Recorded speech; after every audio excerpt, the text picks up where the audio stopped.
आज इस वीडियो के अंदर हम जानेंगे, आज इस वीडियो के अंदर हम सीखेंगे कि आखिरकार अपने ग्रो एप्लीकेशन के अंदर अगर आपने DDPI को एक्टिवेट करके रखा हुआ है लेकिन अब आप उसे बंद करना चाहते हैं, अपने DDPI को बंद करना चाहते हैं तो कैसे आप बंद करेंगे, कैसे आप उसे डीएक्टिवेट करेंगे ताकि जब भी आप कोई भी शेयर को सेल करें या कोई भी पोजीशन को एग्जिस्ट करें तो आपके पास OTP और टी पिन डालने का ऑप्शन आपको मिले।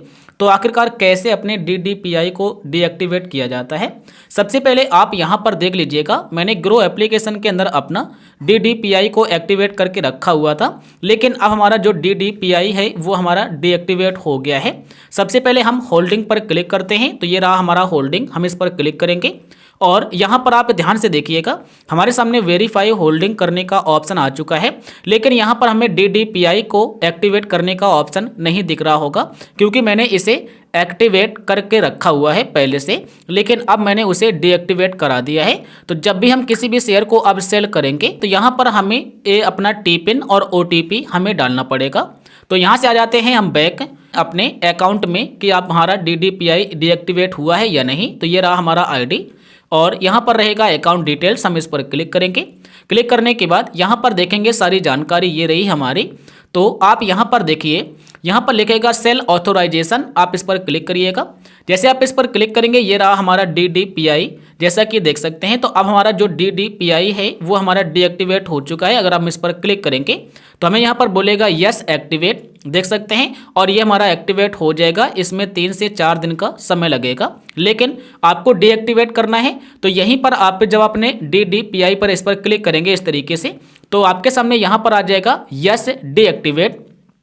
तो फिर आपको डीएक्टिवेट पर क्लिक करना है। जैसे आप डीएक्टिवेट पर क्लिक करेंगे आपके सामने एक यहाँ पर चैट निकल कर आ जाएगा, वहाँ पर आपको अपनी एक रिपोर्ट क्रिएट करना होगा या आप कह सकते हैं कि आपको एक टिकट राइज करना होगा। उसमें आपको डाल देना होगा कि प्लीज़ माई यहाँ पर DDPI डीएक्टिवेट, जैसे कि हम आपको दिखाते हैं अपने सेकंड अकाउंट में करके। कि देख लीजिए ये हमारा सेकंड अकाउंट है और इसमें आप देखेंगे कि हमारा DDPI एक्टिवेट है। हमारे अकाउंट में DDPI एक्टिवेट नहीं था, तो हमें क्या करना है, DDPI एक्टिवेट नहीं करना है, इसे डीएक्टिवेट करना है। तो बस आप इस पर क्लिक करेंगे, अपने EDIS यानी कि इस वाले ऑप्शन पर क्लिक करेंगे। यहाँ पर आपके सामने आ जाएगा यस डीएक्टिवेट DDPI, तो आपको बस यस एक्टिवेट यानी कि यस डीएक्टिवेट पर क्लिक करना होगा। जैसे आप इस पर क्लिक करेंगे आपके सामने इस तरीके से पेज आएगा। अब यहाँ पर आपको मिलेगा कॉन्टैक्ट अस और आप इस पर क्लिक करिएगा। यहाँ पर मिलेगा चैट और यहाँ पर मिलेगा राइस टिकट, आपको फिर राइस टिकट पर क्लिक करना है और यहाँ पर आपका जो टिकट होगा उसमें 24 घंटे के अंदर अंदर आपका रिप्लाई आ जाएगा और इसमें काम कर दिया जाएगा जो भी आप टिकट राइज करेंगे। अब आप इस पर क्लिक कर दीजिएगा। जैसे आप इस पर क्लिक करेंगे यहाँ पर आप क्या करेंगे, यहाँ पर लिखेंगे प्लीज। मैंने यहाँ पर अपना एक मैसेज टाइप कर दिया है, चाहो तो अपने आप किसी भी फाइल का स्क्रीनशॉट या आप वॉइस का भी आप मैसेज डाल सकते हैं वॉइस में बोलकर, अगर आप लिख नहीं पाते हैं तो मैंने कुछ इस तरीके से लिखा हुआ है। आप चाहो तो अपने हिसाब से और भी अच्छा लिख सकते हैं। यहाँ पर मैंने लिखा है hello grow team, please my DDPI deactivate in my grow demat account. Sir मेरे अकाउंट में DDPI डीएक्टिवेट कर दीजिएगा। बस आप यहाँ से राइस टिकट पर क्लिक करिएगा और जैसे आप राइस टिकट पर क्लिक करेंगे इसमें जो आपका रेस्पॉन्स होगा वो 1 दिन के अंदर अंदर आ जाएगा कि आपका DDPI एक्टिवेट होगा या डीएक्टिवेट होगा। तो बस आप राइस टिकट पर क्लिक करिएगा, आपका टिकट यहाँ से जनरेट हो गया है, बस आप ओके कर दीजिएगा यानी कि डन। जैसे आप डन करेंगे आपका जो यहाँ पर टिकट है वो जनरेट हो गया है, देख लीजिएगा। चाहो तो आप यहीं से इसे और रिप्लाई दे सकते हैं। उसके बाद बैक, जैसे आप बैक आएंगे अब इसमें 24 घंटे का समय लगेगा और उसके बाद आपका ये वाला चालू हो जाएगा, DDPI डीएक्टिवेट हो जाएगा। जैसे हमारे मेन अकाउंट में हमारा DDPI डीएक्टिवेट हो गया है। उसके बाद जब भी आप DDPI को एक्टिवेट करेंगे तो अब आपको कोई भी चार्ज नहीं लगेगा।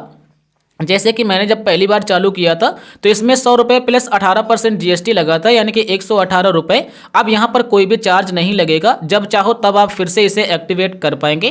तो मैं आशा करता हूँ आप समझ गए होंगे, जान गए होंगे। फिर भी अगर आपको कोई प्रश्न है तो आप इस पर फिर से क्लिक करेंगे, यस डीएक्टिवेट पर क्लिक करेंगे, कॉन्टैक्ट अस पर क्लिक करेंगे और यहाँ से आप चैट पर इनसे बातें कर सकते हैं कि हमारे DDPI को डीएक्टिवेट कर दीजिएगा।